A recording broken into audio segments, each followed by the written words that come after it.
Hello साथियों, दोस्तों, मित्रों, आपका स्वागत है pick the fight civil service academy में।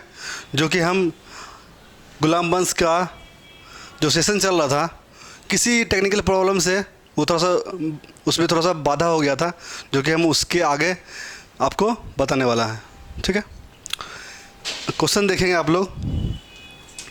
बलबन के द्वारा विजय के स्थान पर सुदृढ़ीकरण की नीति अपनाने के लिए निम्नलिखित में से कौन एक कारण नहीं था?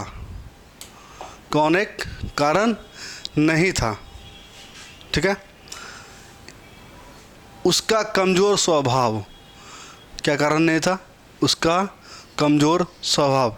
यहाँ पे ध्यान देना है, कारण नहीं था।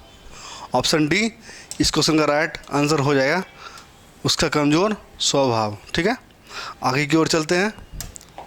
ठीक है, निम्नलिखित में से कौन सा कथन बलबन के संबंध में सही नहीं है? निम्नलिखित में से कौन सा संबंध बलबन के संबंध में सही नहीं है? ठीक है, इस जगह पे आपको ध्यान देना है, सही नहीं है। ठीक है,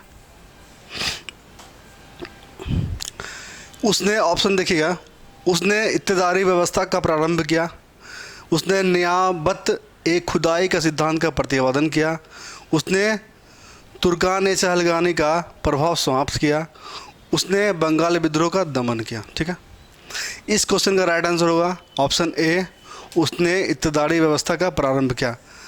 ये इत्तेदारी यानी इक्ता प्रथा प्रारंभ किया था इल्तुतमिश ने। ठीक है, और इसे समाप्त किया था, कौन समाप्त किया था?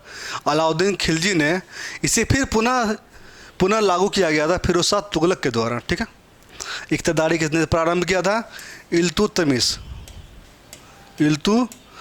ने प्रारंभ किया। ठीक है, और समाप्त किसने किया? अलाउद्दीन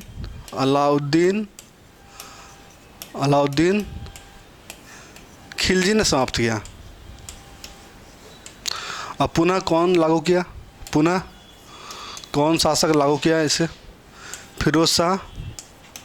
फिरोज शाह तुगलक ने इसे पुनः लागू किया। ठीक है, इस क्वेश्चन का राइट आंसर क्या हो जाएगा? ऑप्शन ए, नियाबत खुदाई के सिद्धांत बलबन ने दिया था। तुर्कान चहलगानी को समाप्त किसने किया था? बलबन ने समाप्त किया था। बंगाल विद्रोह का दमन किसने किया था? बलबन ने किया था। तुर्कान चहलगानी क्या था? 40 तुर्कों का सरदार का एक संगठन था जिसको बलबन ने समाप्त किया था। और ऐसे किसने, तुर्कान चहलगानी किसने लागू किया था? इल्तुतमिश ने लागू किया था। ठीक है, इस क्वेश्चन का सारा डिस्कशन हो चुका है, तो हम आगे बढ़ते हैं अगले क्वेश्चन की ओर बढ़ते हैं। नेक्स्ट क्वेश्चन ये रहा आपके सामने। फारसी के प्रसिद्ध कवि अमीर खुसरो और अमीर हसन फारसी के प्रसिद्ध कवि अमीर खुसरो तथा अमीर हसन किसके दरबार में रहते थे? ये दोनों किसके दरबार में रहते थे? ऑप्शन सी, बलबन के दरबार में रहते थे। अमीर खुसरो किसके दरबारी कवि थे? अमीर खुसरो और अमीर हसन बलबन के दरबारी कवि थे। अमीर खुसरो को तूती ए हिंद की उपाधि दिया गया। ठीक है, अमीर खुसरो को क्या उपाधि दिया गया था? तूते हिंद की उपाधि दिया गया था। और अमीर हसन को कौन सा उपाधि दिया गया था? भारत का सादी कहा गया। इसे क्या कहा गया? भारत सादी किसे कहा जाता है? भारत का सादी अमीर हसन को कहा गया। अमीर खुसरो का जन्म पटियाली एटा में होता है 1253 ईस्वी में। ठीक है, जो कि पटियाली एटा उत्तर प्रदेश में स्थित है। ठीक है, इसका जन्म कब हुआ था?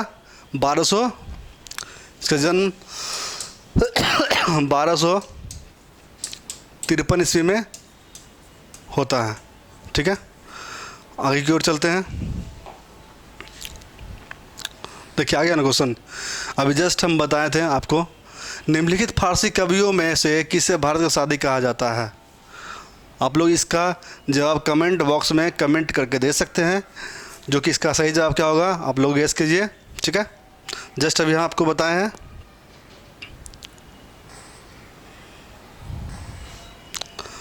क्या होगा इस क्वेश्चन का राइट आंसर क्या होगा?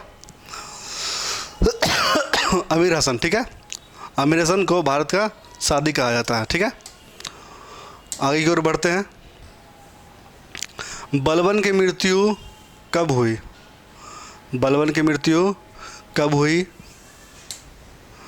1286 ईस्वी में।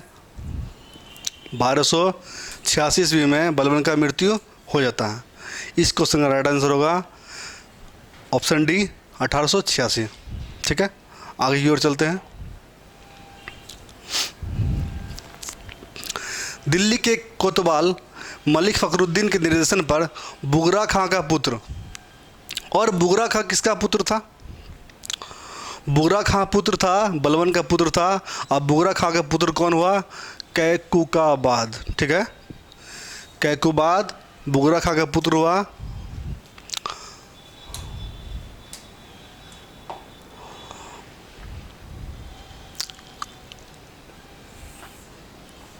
बुगरा खां का पुत्र कौन हुआ? कैकुबाद, जो दिल्ली का अगला शासक सुल्तान बना। ठीक है, और बुगरा खां कौन था? ये बलबन का छोटा बेटा था, छोटा पुत्र था बलबन का। ठीक है, बलबन का छोटा पुत्र था। इन्होंने गद्दी पे कब बैठा? 1287 ईस्वी में गद्दी पर बैठा। इसका शासनकाल कब से कब था?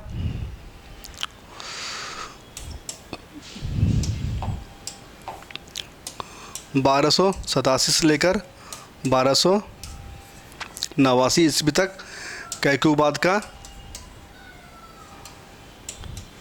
शासनकाल रहा। ठीक है, आगे की ओर चलते हैं। कैकुबाद कितने वर्ष की आयु में दिल्ली के सिंहासन पर बैठा? कैकुबाद कितने वर्ष की आयु में दिल्ली का सुल्तान बना? ऑप्शन सी हो जाएगा इस क्वेश्चन का सही जवाब। क्या होगा? ऑप्शन सी, 17 वर्ष की अवस्था में इन्होंने दिल्ली का सुल्तान इसे नियुक्त किया गया। ठीक है, आगे की ओर चलते हैं।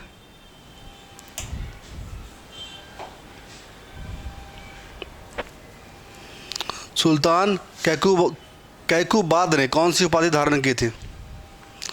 सुल्तान कैकुबाद ने कौन सी उपाधि धारण की थी? इस क्वेश्चन का राइट आंसर हो जाएगा मोइजुद्दीन। क्या हो जाएगा?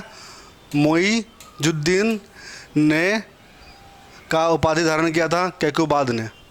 ठीक है, इस क्वेश्चन का राइट आंसर हो जाएगा ऑप्शन ए, मोइजुद्दीन। आगे की ओर बढ़ते हैं। सुल्तान कैकुबाद का सेनापति कौन था? सुल्तान कैकुबाद का सेनापति कौन था? ठीक है, इसका सही जवाब क्या होगा? जलालुद्दीन फिरोज खिलजी। जलालुद्दीन फिरोज खिलजी इस का सेनापति था। जलालुद्दीन फिरोज खिलजी कैकुबाद का सेनापति था। ठीक है, नेक्स्ट क्वेश्चन की ओर चलते हैं।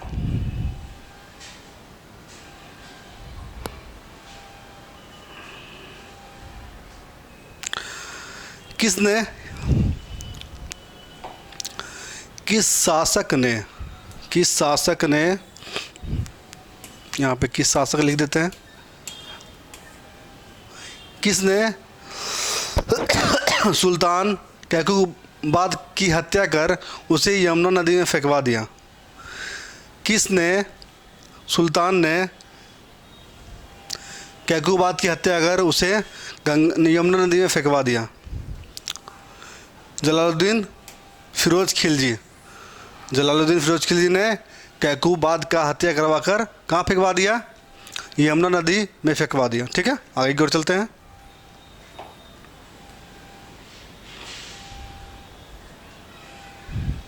गुलाम वंश का अंतिम शासक कौन था? गुलाम वंश का अंतिम शासक कौन था? शमसुद्दीन क्यूमर्स। शमसुद्दीन क्यूमर्स था गुलाम वंश का अंतिम शासक। इसका शासनकाल 1289 से लेकर 1290 तक था और इसके बाद गुलाम वंश का अंत हो जाता है। ये अंतिम शासक हुआ गुलाम वंश का। ठीक है, आगे की ओर चलते हैं।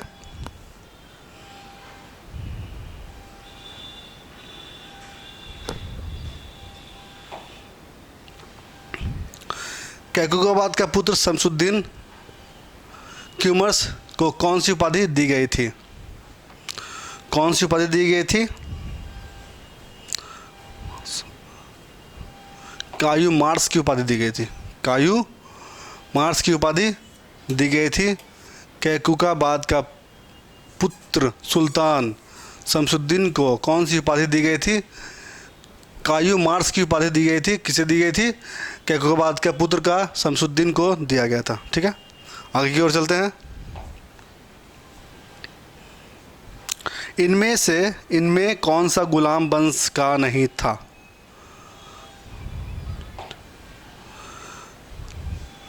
कौन नहीं था शासक इसका गुलाम वंश का?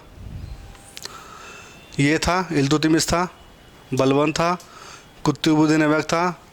इस पे ध्यान देना है। यहाँ पे कौन शासक नहीं था? इब्राहिम लोदी, जो कि इब्राहिम लोदी कौन वंश से था? लोदी वंश से था। ठीक है, ये किस वंश से था? लोदी वंश से था। इसको राइट आंसर होगा ऑप्शन डी। लोदी वंश का अंतिम शासक इब्राहिम लोदी हुआ। लोदी वंश का संस्थापक किसे कहा जाता है? बहलोल लोदी को। उसके बाद सुल्तान सिकंदर लोदी आता है, उसके बाद इब्राहिम लोदी आता है। ठीक है, इसलिए इसको राइट आंसर क्या होगा? ऑप्शन डी, इब्राहिम लोदी गुलाम वंश का शासक नहीं था। ठीक है, आगे की ओर चलते हैं।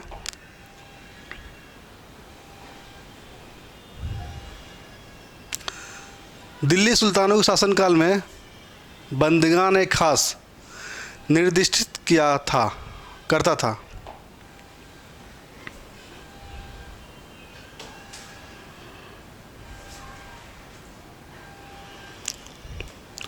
दिल्ली सुल्तानों के शासनकाल में बंदगान एक खास किसे निर्दिष्ट करता था? बंदगान एक खास किसे निर्दिष्ट करता था? इस क्वेश्चन का सही जवाब हुआ शाही गुलाम को। शाही गुलाम को निर्दिष्ट करता था। ठीक है, बंदगान एक खास। ठीक है, आगे बढ़ते हैं।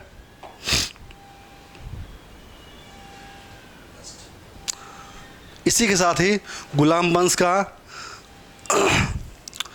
सारा ऑब्जेक्टिव प्रश्न हम करवा दिए आप लोगों को। ठीक है, और इस पे आप अधिक से अधिक वीडियो को देखें, ज़्यादा से ज़्यादा देखें और इसको ज़्यादा प्रैक्टिस पे लाएं और खुद से ही इस पे आधारित जितने भी एमसीक्यू क्वेश्चन बनते हैं आप उसको बेहतर रूप से बनाएं, जिससे आपको इस टॉपिक में एक भी प्रश्न एग्ज़ाम में छूटने ना पाए। ठीक है, इसी के साथ ही हम इस वीडियो को समाप्त करते हैं। धन्यवाद।